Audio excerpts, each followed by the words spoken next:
Guys, আমি এখন দাঁড়িয়ে আছি ওই মাগুরার ভেতরে ফুলেরহাট বলে একটা জায়গা আছে। সেই ফুলেরহাটের পাশেই এরকম 1000 বছরের পুরানো একটা বিল্ডিং। এখানে পরিত্যক্ত অবস্থা, এর ভিতরে কেউ ঢোকে না। আমি দেখলাম এবং আমি ঢোকার চেষ্টা করবো যে এর ভিতর কী আছে। একটু ভয় ভয় নিয়ে যাচ্ছি, জানি না কি হবে, তারপরেও ভিডিও তো করতে হবে। এর মধ্যে মনে হয় কেউ ঢোকে না, কারণ এখানে যে অবস্থা একদম বন জঙ্গলের মতো অবস্থা। আমার মনে হয় এর মধ্যে কয়েক বছর ধরে কোনো মানুষই পড়িনি। আমি ফার্স্টের ভিতর ঢুকবো, জানি না কিছু হয় কিনা বা রিস্ক আছে কিনা।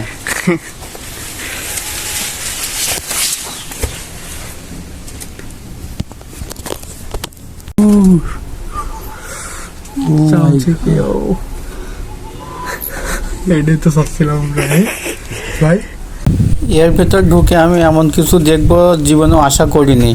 এখানে ঢোকার সাথে সাথে এর ভেতর যে কি পরিমাণ বাদুড়, আমাদের মাথার উপর দিয়ে সব চলে গেছে। আরও অনেক তো বাদুড় দেখতে পাচ্ছেন। কামড়াবে না তো?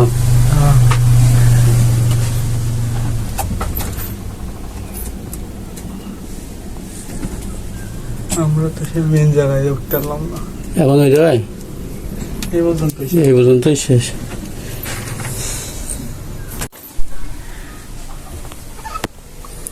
ভিতরে আরেকটা রুম আছে।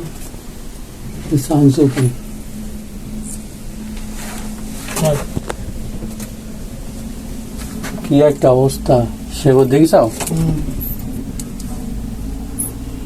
এই যে মা ইট ভেদ করে তার ভেতরতে ঢুকিয়েছে।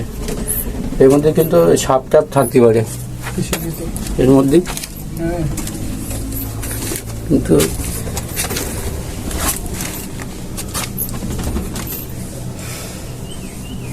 ভয়তে তো গা ঘেমে গিয়ে বাস্তবে লেখা আমার সেখানে একটা পথ আছে, আর পথ আছে কিন্তু পথ নেই। যাবে শুধু ভিডিও করে না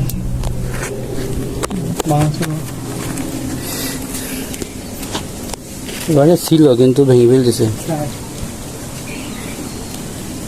ঘরটা না ভেঙে দিতে তাহলে আর বললাম। আমার সাথে যে ছেলেটা দেখতে পাচ্ছেন, এর বাসা হচ্ছে মাগুরাতে। সে স্থানীয় হয় আর তার একটু বেশি সাহস হয়। আমি এই গুহাটি দেখার জন্য, এই বাড়িটি দেখার জন্য তাকে সাথে নিয়ে আসলাম।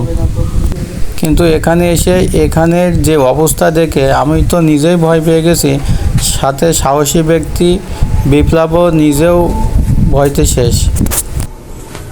একদম অন্ধকারটা মনে হচ্ছে না? একটা ছবি টবি ইটের ফাঁকে জায়গায় শোনা মোনা কিছু পাওয়া যায় কি? গুপ্তধন সাপ এসে দেখা গেল সুমো দিল।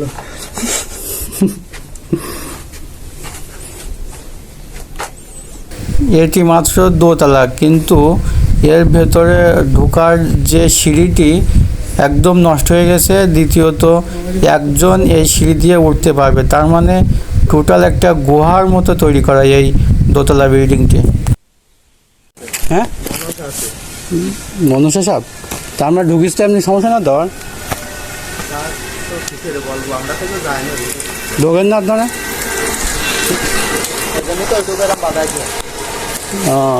এমনি কি হিন্দুদের কিছু ছিল? হ্যাঁ, বিনিময় করে আসা যাবে। বিনিময় মানে ইন্ডিয়া ছিল আমাদের আগে বাড়ি, তাই এই জায়গায় এসে মানে বিনিময় করিলাম, অদল বদল। আপনাকে